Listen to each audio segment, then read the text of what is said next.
Well, here is a problem based on motion under gravity. A body is projected vertically upwards. The time corresponding to height h while ascending and while descending are t1 and t2 respectively. Then the velocity of the projection is.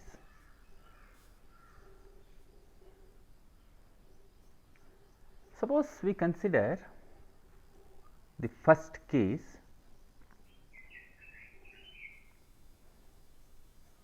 This is u and the time taken is t1, and it is moving upwards, and motion the gravitational acceleration is always in the downward direction. So, let me use this equation. S is equal to u t plus half a t square. S is h, displacement is positive because the particle has moved in the upward direction.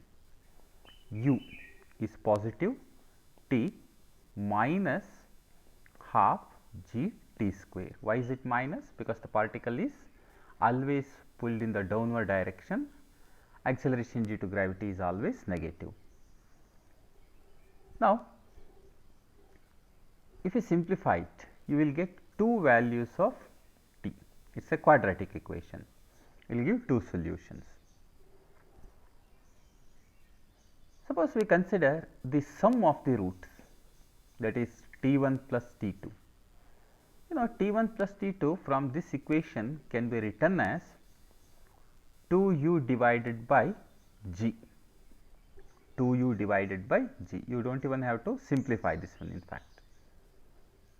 So, this is going to be 2u divided by g, or u is equal to, this is going to be g into t1 plus t2 divided by 2. Thus, the speed of projection is g into